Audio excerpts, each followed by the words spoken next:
Hello, everyone, and welcome to the latest special episode of the Belgian Football Podcast. My name's Scott Coyne. Regular listeners will know me as one of the trident here at the BFP. I'll be your host for this special episode, and we're absolutely delighted to be joined by our latest special guest. We haven't had one in a little while because we've all been busy on separate projects, so it's great to be able to welcome our latest one. And we're delighted to be joined for our latest special with a guest who's going to be joining us to talk about something really integral to football's infrastructure, quite literally, you might say. And I think it's something that we all probably take for granted as well. It's an absolute delight to welcome Oli Makin, who is the head's groundsman at Leuven. Oli's been in charge of the turf at Den Drief and Leuven's training grounds since the summer of 2018. And his role at Leuven includes overseeing, I think, 4 staff and 5 pitches, including Den Drief, of course, which we all know, and the club's training pitches. Prior to coming to Belgium, Ollie spent time with Rochdale and Scunthorpe in the UK, as well as a period out in Qatar, which we'll hear a little bit more about. Ollie, I'm absolutely delighted to welcome you to the BFP. Hello. I'm delighted to finally get on here. I know it took a bit of a long time to get on there, but obviously both of our schedules quite busy. But no, it's brilliant to finally be on the show. Yeah, great. It's lovely to welcome you. Yeah, we've been trying to kind of pin this one down for a little while and had some false starts of different kinds. We've been trying to do this for a few months. Other podcasters will know that that's one of the perils of recording with guests, working around these little quirks. In fact, we had one just the other day. We were due to sit down together and have a chat a few days ago, and then there was I think it was a late impromptu training session was called, wasn't it, Ollie, which required... Yeah, as always, it's you never know with football schedules, but no, we're finally here, and it's great to be speaking to you. Yeah, let's dive in because as I was saying at the start, this is going to be focused on something that I think probably a lot of football people, or on whatever side of the game they're from, take for granted, and it's obviously something that you kind of live and breathe every day. Before we get kind of stuck into talking about some of the technicalities of turf maintenance and grass more generally, let me ask you a wee bit about kind of, your own background and how you became a groundsman. How did your love affair with kind of grass and turf start? It's a question that I still can't really answer properly. I've been asked it so many times. The only thing I can put it down to is my grandma and granddad always used to make me come out in the garden with them and help in the greenhouse, cutting the grass, and then I've played cricket ever since I can remember. And one of the lads who I played with, he was actually head groundsman at Rochdale Football Club and groundsman at the cricket club I played at. So one day he just asked me if I wanted to come down on a match day at Rochdale just to help him out, and not thinking that I'd end up doing it 15 years later. So I think that's where obviously I started at Rochdale one match day, and ever since then, I've never looked back. So it was kind of a happy accident in a way. Oh, definitely. It certainly wasn't a job that I even knew about, never mind thought to take a career into it. So, a good accident, though, that's for sure. Yeah, it's like lots of things in life. It's funny that, isn't it? Your life changes, just on an accidental whim like that. It's amazing what can happen. Let's kind of move on to kind of talking about some of the technicalities of grounds work, because I think it's probably a safe assumption that most football fans know probably very little about pitch maintenance, how it works, what the routine's like, and what things are like for you on a daily basis. So why don't we do a little kind of beginner's guide to turf, if you will? Tell us a wee bit about the range of different surface types. I think like you said, I think I was the same before I stepped foot into this career, and you turn up on a Saturday at 3:00 and the goals are in, the pitch looks good, and the white lines are white, and you don't really think how it all comes together to get a pitch ready for a game. But basically, there's so many different technologies now in the industry. Obviously, from natural surfaces, just your standard grass pitches with no investment or anything like that, and then you start to go into more advanced technologies like the reinforced pitches with fibre sand pitches, which have small plastic fibres in the sand. That reinforces it when the roots from the grass grow around the fibre. Obviously, makes the pitch a lot stronger. And then probably the last 15, 20 years have come in hybrid pitches. So they're stitched with plastic fibres up to 18 centimetres deep into the pitch, which again acts as a reinforcement as the roots from the grass grow around them fibres, and it literally just doesn't move. So gone are the days where you see back in the 80s and 90s, these mud baths and big divots coming out of big chunks of grass coming out of the pitches. Now it's after a game of football, you can't really tell anybody's actually played on it. So there's so many different technologies, you could say, in pitches now. They have also, it's like a play and lay system. So that's reinforced with plastic fibres again, but it's just like a 40 mil thick turf, basically. That's just rolled down, and they say you can play on it the day after, but obviously, within a week it's playable. So there's just so many different technologies that are being used, and I'm sure over the next few years as well, other things will come out. But I think a lot of people think it's cut grass, mark the lines, put the goals in, but especially now, there's a lot more science involved. Yeah, it's interesting that, because I think a lot of fans probably assume that most pitches are just grass that's kind of cut, and I think my perception of it is a lot of clubs obviously make choices based on their resources and their finances, and that tends to be what determines maybe what turf they work with at their ground and their training pitches. And then obviously when you get to kind of an elite level, wherever it is in Europe particularly, then sometimes, particular coaches will demand a certain type of surface. It's interesting because when me and Ben and Joris were out in Belgium at the end of October, we spent a good day in Bruges with the team at Cercle Bruges, and while they were showing us around, we spent a little while out on their training pitch, and they've got a hybrid pitch there at the Jan Bridle as part of a number of pitches there. And I'll be honest, I actually just wanted to get down and rub my face in it. Yeah, I certainly think, when it is something special when you see these pitches just immaculate. And I think especially just going back to us at OHL, I think on a match day, come kickoff time, and you see the pitch, you've put all your effort in leading up to the game. I think that's just the highlight of the job, is seeing your efforts, on the TV, at the stadium, just to, I suppose, really show off the team's skills of what they can produce on a weekly basis. Yeah, I think it's really important that actually as well, isn't it? Because, to attract the best players,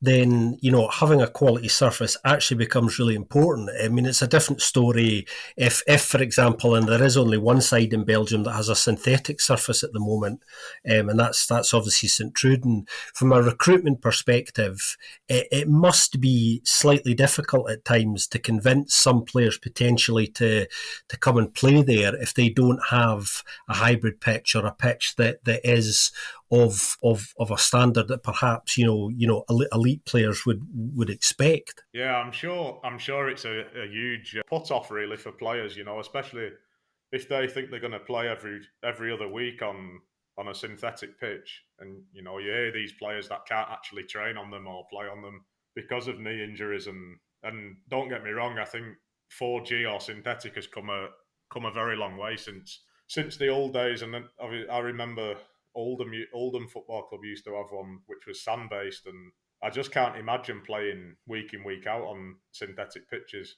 But I suppose I am going to say that, otherwise it put me out of a job. If everyone turned to synthetic. But don't get me wrong as well, I think you don't have to have a hybrid pitch to have a good pitch. You just need certain investment, because it might look nice on the top, but underneath is as important as how it looks at the top as well, because you have no drainage and it rains, then you have no football. Underneath is very important as well, investment-wise, it might look nice and green on the top, but if you don't get the underneath right, then it's very difficult to keep the bit what you can see in good condition as well. Yeah, you got to be, paid as much attention to the kind of structure that supports that. Yeah, that makes kind of complete sense. Just on hybrid pitches, while we were talking about them a little bit, what's the kind of main advantage from your point of view of one of them? Because I've spoke to a few people about this over the years, actually, and a lot of people, certainly at a coaching level, say that for them the attraction is just the way that the ball moves, because because of the sort of integrity of the surface, it affects it in just in a slightly different way. I think you can trust the surface more than a natural surface because yeah, a player plants his foot on the pitch, that's not going to move. Uh-huh. So certainly on a player's aspect, they trust it a lot more, and they're free to do whatever technical things they want to do without worrying about the surface ripping up under their feet. But from our point of view, I think it's a lot easier to maintain because you don't get you don't get any divots Uh-huh. during play. It's just little scratches, and which are a lot easier to divot than having to replace turf and things like that. You get longer longevity. Yeah, have I said that? Yeah, you get more playing hours also on the pitch. So as a club, it does cost a lot of money to install one at first, but over the years it will pay for itself with more playing hours. Obviously, to a certain degree, it doesn't mean you can play on it every day, but it certainly gives you more options to use it for training games rather than just a natural playing surface, which wouldn't last. And also with a hybrid, you're pretty much guaranteed for 10 years. So it might cost you let's just say €1 million to Uh-huh. install with a proper construction underneath, but that is guaranteed for 10 years. With just obviously each end of each season, you do a standard renovation, Uh-huh. which is basically just removing the grass, apply fresh sand onto the top, and then reseed it, which is a fraction of the cost of obviously installing it. But you think over 10 years, €1 million, it's at most levels probably it's not that much money when you think about it in footballing terms. Yeah, it makes sense actually. You can see why more and more clubs are, if they can anyway, in investing in that. Tell us a wee bit about your kind of daily and sort of weekly working routine. What that's like. Tell us a wee bit more about you and your team. Yeah, so I think you mentioned there's me and three other staff full time. Then we have two volunteers at the training ground who they've been there for nearly since the club. Well, actually, before the club was formed, but they was there when the three clubs came together to create OH Leuven. Uh-huh. So obviously, our work depends the majority of the time around the training schedules, the fixture schedules. So basically, Monday to Friday would be training session at 10 o'clock, maybe one at 3 as well. So that just we cut the pitch before the training session, do the white lines if it's necessary, and then after the training session, we'll repair the pitch, walking over it with forks, and then using the rotary mowers, which basically just sucks up any loose grass or debris on the surface, just to stop that getting washed into the surface, which then can create a problem with the drainage layer. Well, At the stadium, all down to the games, we work our fertilizer programs, wetting agents, etc., to when we're going to play. So in the summer months, we're cutting that pitch every day, and then the two days before a game, we'll double cut that, and then on the match day, double cut it again, just to present it as nice as possible. And then in between fixtures, we'll work with the aeration equipment, so basically punching holes into the pitch to get air down into the roots, which helps right. the drainage as well, and just Mm-hmm. creates a nicer atmosphere for the roots to because you want them as deep as possible to give you obviously as much strength as possible in the pitch. So Mm-hmm. yeah, that's really it. When you put it like that, it's quite simple. But all the fertilizer programs are done off soil readings, soil results analysis, and we set them Mm-hmm. before the start of each season. So we basically have a program. Obviously, it's weather dependent. We know when, Mm-hmm. where to apply the different products that we need to make that pitch as strong and as healthy as possible. Yes, there's definitely a huge amount of work there, and a lot of it is, as you were saying earlier, kind of more and more influenced by this kind of science around that. What are the kind of sort of good and bad elements for grass? What is grass like, and what's grass's enemy? So the grass we use is 100% pure English ryegrass. which Mm-hmm. once the temperatures start getting near 30 degrees, it really starts to struggle. So, for an example, last summer we had a really hot summer, which was very challenging to keep the grass alive. Never mind healthy. A lot of water, and the wetting agents now is a really. I still find it unbelievable how it works, but this is a product you can spray down on the pitch, and there's one that actually drags the water from the surface, and one that keeps the moisture in the surface. Mm-hmm. So obviously we use that a lot in the summer, and I think nice conditions is warm. I sound like a weatherman now, but warm sunny spells and a few showers. Mm-hmm. That's what I tend to hear most on the weather, because I don't think they know what's going on. But just I don't know, 22 degrees, a few showers here and there, and some sunshine. It'd be ideal. But as a groundsman, we're never happy with the weather. It's either too dry or too wet. Yeah, I can imagine. Yeah, very, very subtle things can influence you and your team's work. And and then obviously coming into things that the obvious ones is snow, frost. They can be challenging just for the simple matter of making sure the team can actually train on grass. Luckily, at the training ground, we have one pitch with undersoil heating and a set of frost covers as well. So this winter, we've not actually lost a training session with snow or frost. We've not had a lot of snow, but for some reason we've had, it seems to be a lot of frost this winter. And then other things that can affect us is pests. So you go like moles, rabbits. We have one pitch at the training ground actually that every summer we get wasps all over it, and they create these little sand hills on the pitch. They don't cause any problems to the grass, but it just looks messy. All these spots everywhere. But we've still to this day not found anything to treat them with, so we'll just have to put up with our resident wasps, I think. Yeah, that's really interesting, actually. I would never have thought of wasps being a problem. I can see how, moles and rabbits, actually, for thinking about it, could be rogue agents. You mentioned kind of undersoil heating there. I mean, I know not all of the clubs in the Pro League have undersoil heating at the moment, and that's obviously supposed to be changing as part of the licensing conditions. Yeah. It's a new directive that's, I think, supposed to be coming in for next season. The expectation that all top flight sides will have undersoil heating. Do you think that's kind of essential for maintaining a high standard of pitch at the top level? Yeah, see, I've had this discussion a few times, and I never know the right way to say it. But in my eyes, I think it's a luxury. I think it's brilliant if you can have it and afford to run it, because that's the other thing. It's okay being able to afford to install it. It's when you actually come to turning it on and see the amount of gas that it burns through, or the amount of fuel that it uses. I think it's great if you can afford to do it, but I wouldn't be pushing everything towards having heating.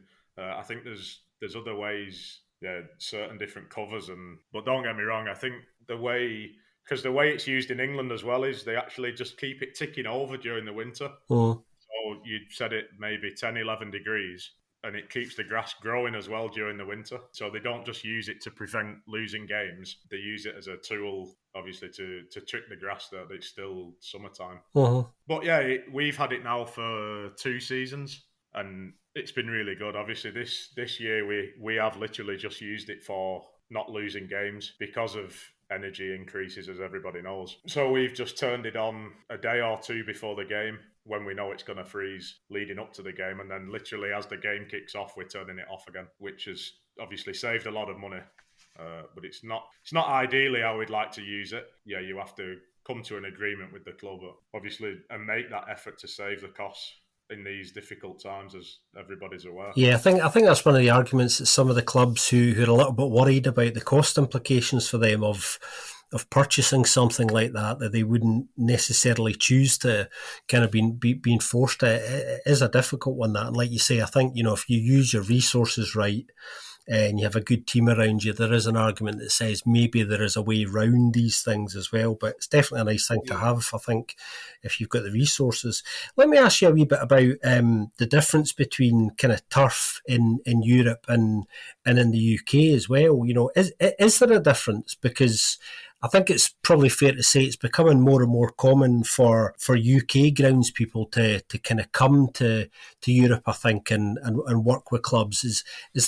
Is that linked to resources and turf, do you think, or is that just about, people who want that experience of, different footballing cultures and how they handle these things? I think there's a bit of both. I think you look on the TV each weekend, and it's clear to see that the UK are far more advanced in pitch technology, should I say, rather than Europe. I think there's certain countries in Europe that are pretty much on par with the UK, maybe Spain, and I think a lot of Europe is I'd say 10 years behind where the UK is. I think they're just Europe are still getting, I don't know, getting the hang of, or getting people with knowledge. Mhm. I think it certainly helps with people from the UK, and even like people from America and Australia. They're making the trip over the water to Europe, whether that is just for a new experience. But I think it certainly helps with training the locals up, giving them the knowledge from your home country. And I've been nearly here 5 years now, and it's certainly going the right direction in Belgium. I think the standards are improving massively. You only have to look. I looked the other day at some pitches when I first arrived there, and now I look at the same ones again 5 years down the line, and you'd think it was a different place. So I think I also think it's the people higher up in the clubs that need to understand that they must invest in Mm. these things to get improvement. It's just like playing squads. I think if you don't invest in a playing squad, you're not going to improve 99% of the time. But I think you need investment, and you need people, obviously, with experience and knowledge to be able to use that money wisely and invest it in the right areas in the pitch industry.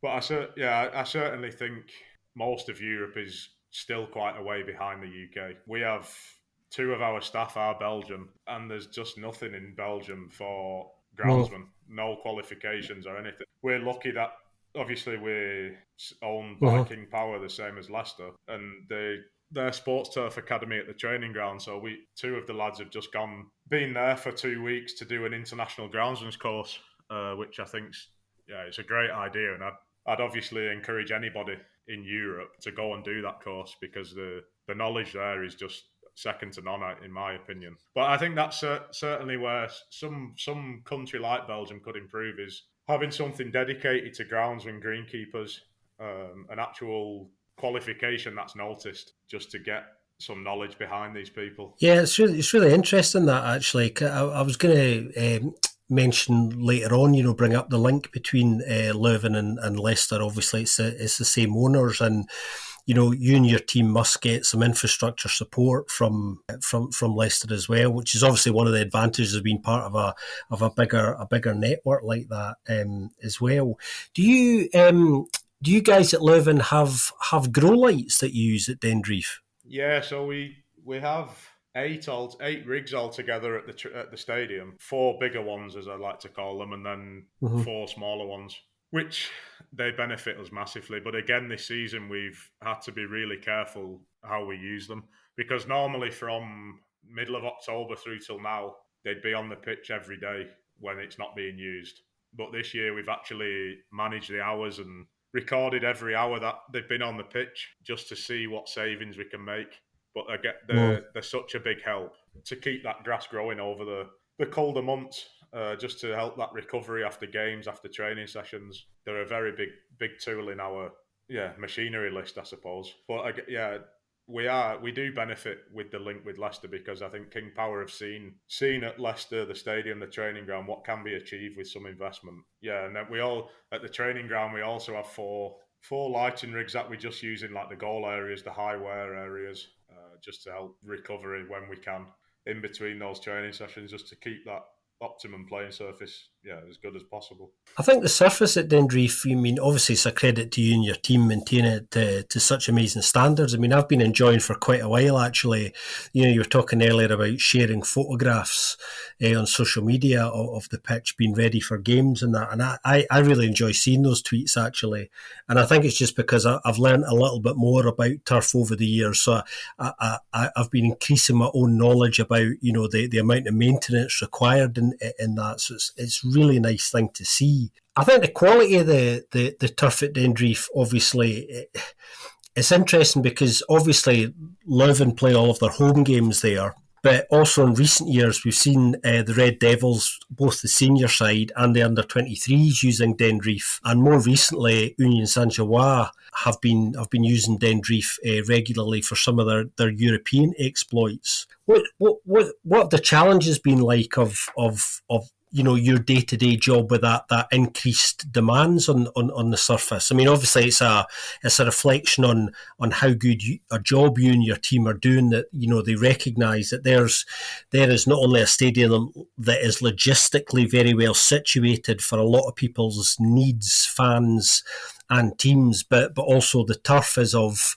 a first class standard, and it's attractive to a lot of other teams to want to come and play on as well. Yeah, I think since the day I started, so they had the Red Flames playing and the under Yeah. 21s already, which is already an honour.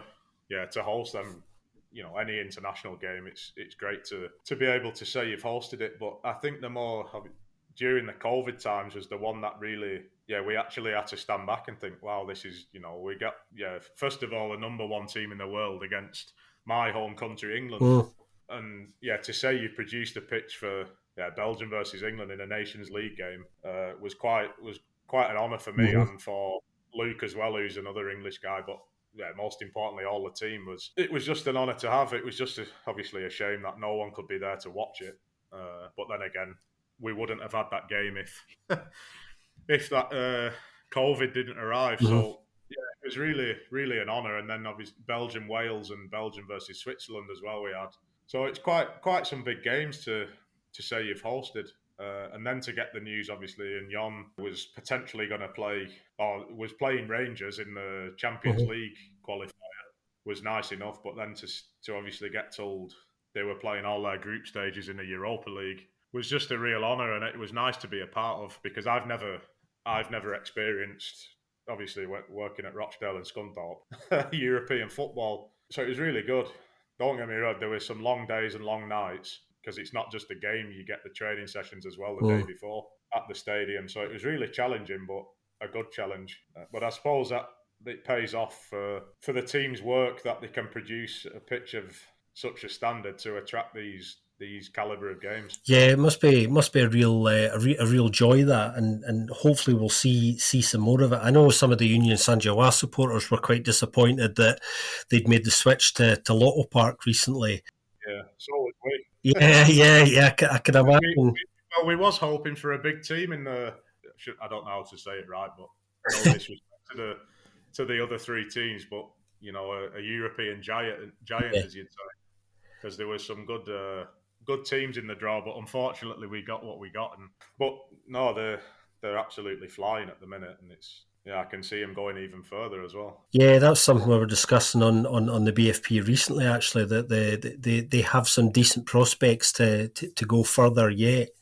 Let's talk a wee bit about kind of your impressions of Belgian football culture, kind of more generally. Did you watch much? Did you have much an awareness of Belgian football before you came to Belgium? No, I obviously I knew who Anderlecht was, I knew who Club Brugge was, but other than that, Genk and Ghent, but some of the other teams, and the same with Leuven, I'd never heard of the place, and I'd never been to Belgium before. I came over here visiting to see if I wanted to come and work here, but ever since I have, obviously, you have to get involved in Belgian football, and I love it. Don't get me wrong, I'm a big City fan, Man City fan, and it's not the same as going watching City, but then again, I've watched Rochdale for 12 years as well, so I know both sides of the story, but I love it now. Yeah, I'm always watching it. I pretty much go to every Leuven away game. I know every home game I have to be there anyway. And I watch other games, like I've got mates who work at Anderlecht and things like that, and so you're involved in it, obviously working in it. You get to know fellow ground staff at other clubs, I would imagine, kind of quite quickly. Yeah, that was one of the big things I was quite keen on, actually, when I first came here, because obviously I didn't know anybody. When I arrived here, was to actually reach out to these other groundsmen, and it took a bit of time because I don't think it's the done thing here, but now, I know most of them at each team, and speak regularly to some of them. So yeah, it's always good, and I am a big fan of. I might learn something off them if they can learn something off me.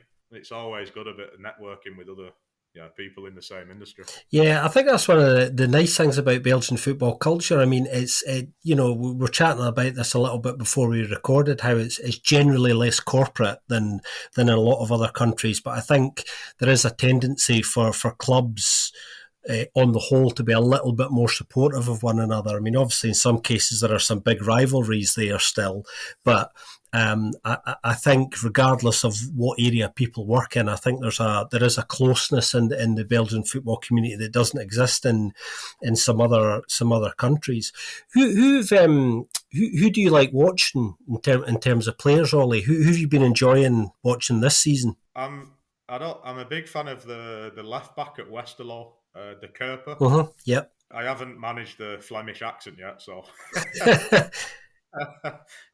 some of these pronunciations might be a bit off. But Jari Vaskaren, obviously at Anderlecht. Unfortunately, he's just got a bad injury. Yeah. Which happened to be on at our stadium. But look, hopefully he'll be back sooner. Obviously, you can't Onuachu at Genk. Just scored, well, obviously until recently. He's now left, but scored a lot of goals and he was a handful. Matthew Mertens, I just like the way he runs the midfield at Leuven. Yeah. Unfortunately for Mandela Keita, until he got injured and just struggled to come back a bit, but now he looks like he's picking up again at Antwerp. So yeah, there's a few names that come to the head. Yeah, I'm not going to pretend to be a Belgian football, I don't know, encyclopedia. Yeah. I do follow it and I enjoy it. Yeah. I'm going to throw a name back at you that you will know very, very well, obviously, because you'll have seen him work up close. Somebody who left Leuven not too long ago, who we've been big fans of as long as we've been doing the BFP, and that's Xavi Messi, who's obviously gone to Hungary now. Absolutely gorgeous footballer on a technical level, capable of some real wizardry. Just the way he was able to kind of move a ball, and it must have been a joy for you to kind of get the opportunity to see him work up close so regularly, particularly on turfs as good as yours. Yeah, no, it was he was a pleasure to watch, and I think he's certainly one name that does stand out since I've been here. Yeah, a different class to a lot of the players in the league, and it was nice, and yeah, he was a really nice guy as well. My French wasn't the best, his English wasn't the best, so our conversations wasn't the best neither, but what we did communicate to each other, he was he's a really good guy, and shame to see him leave, but he's gone to a big club, and I hope he succeeds there. Yeah, I think we all do. I think me and the guys are kind of keeping an eye on him, just because we've always enjoyed watching him play. He's I think probably one of the few players, if I'm honest, that I keep a reasonably kind of close eye on. Because of how much enjoyment he's given us over the last few years. Let me ask you a wee bit as well about your kind of general impressions of sort of Belgium as a country. Obviously, you've had a chance to do a fair bit of travelling now yourself, having lived there for a few years, and as you were saying, kind of attending almost every away game. Are there any particular cities and places that you've sort of fallen in love with, other than Leuven, of course? Well, I was going to say that. You beat me to that. Apart from Leuven, Bruges and Ghent are the two that really stand out to me. Mm-hmm. And I also like Ostend as well. It's not the most beautiful of places, but there's something about it that's got character. So I always look out for the Leuven away fixture at Ostend. I think it's because it reminds me a bit like Blackpool in the where I am. So something similar. But no, the two that stand out for me is definitely Bruges and Ghent. Just beautiful cities, and to be honest, I've been to pretty much every major city in Belgium, and there isn't one really where I'd say I'd never go back to. I just think the country's amazing, to be honest. The people are good, and like I said before, I even came here for the job. I'd never think to go to Belgium to go and visit or anything like that. But yeah, I certainly will. Yeah, I'm here obviously, but no, it's a great place. One I definitely recommend for any listeners who haven't been to Belgium. Yeah, I would definitely second all of that, Ollie. I feel the same way about kind of lots of that.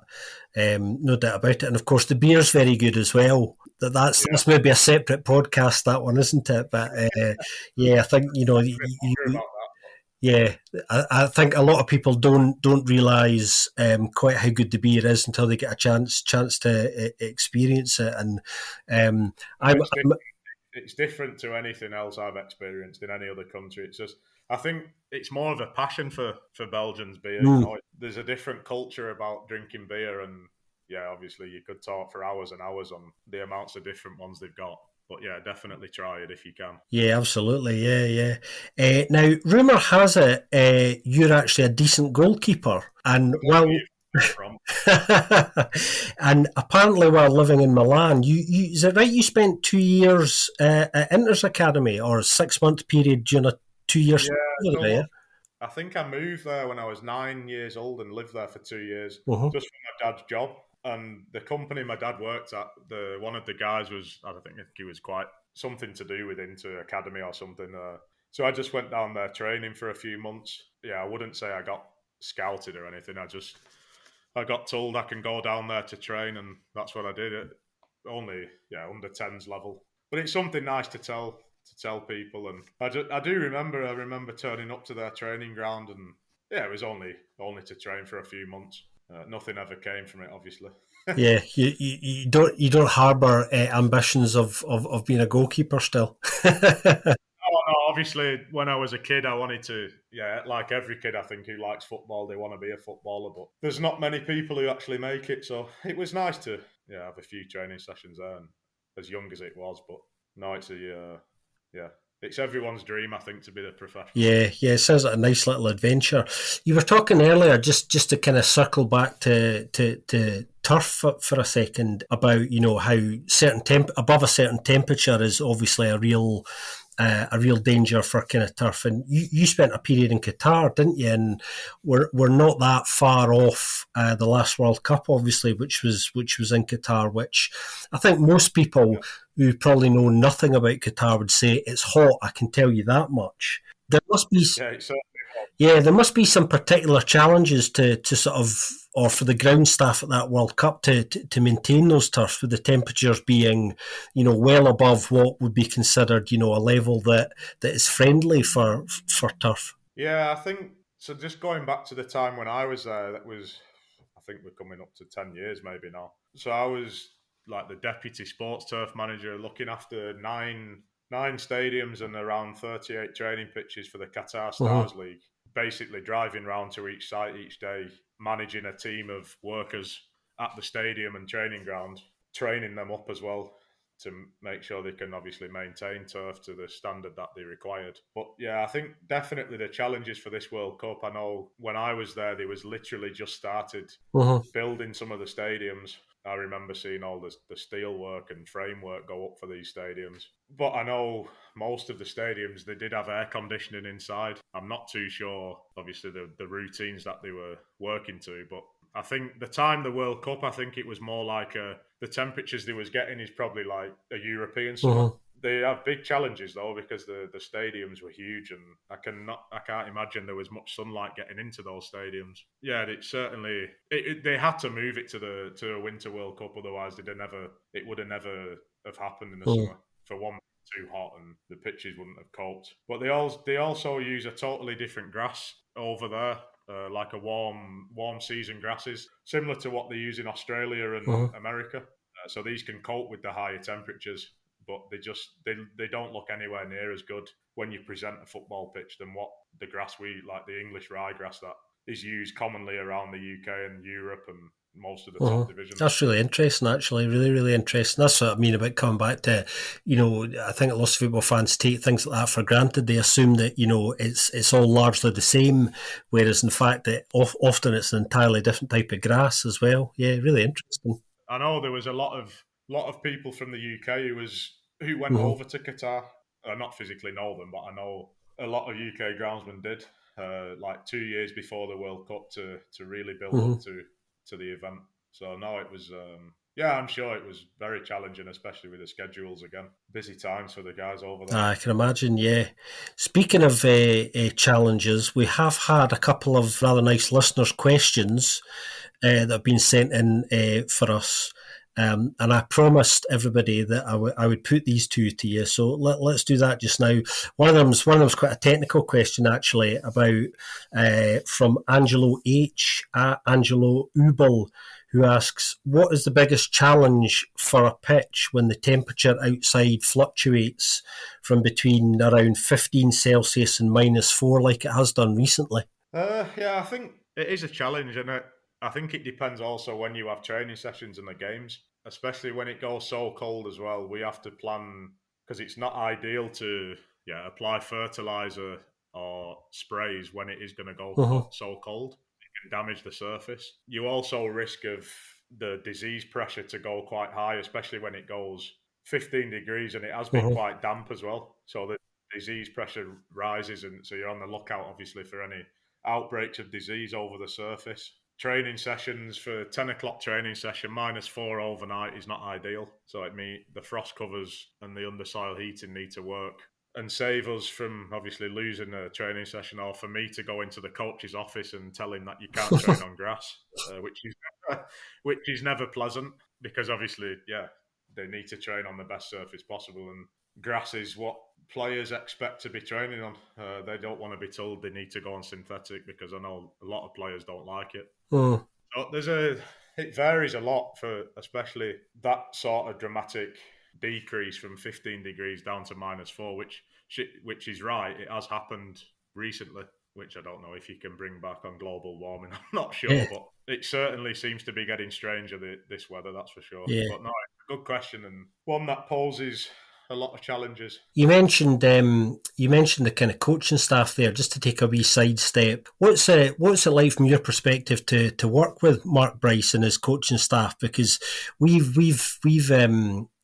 mentioned numerous times over the year in the BFP that we think Mark is probably one of the most underrated coaches in Belgium. He's done a great job at some of the previous clubs he's been at as well, and he strikes us from the outside. I mean, you'll know him better than a lot of people, but he strikes us as a reasonably calm and contained individual. He's not one of those coaches who tends to wear his heart on his sleeve. Have you been enjoying working with Mark and his team? Yeah, we work well together. Mm-hmm.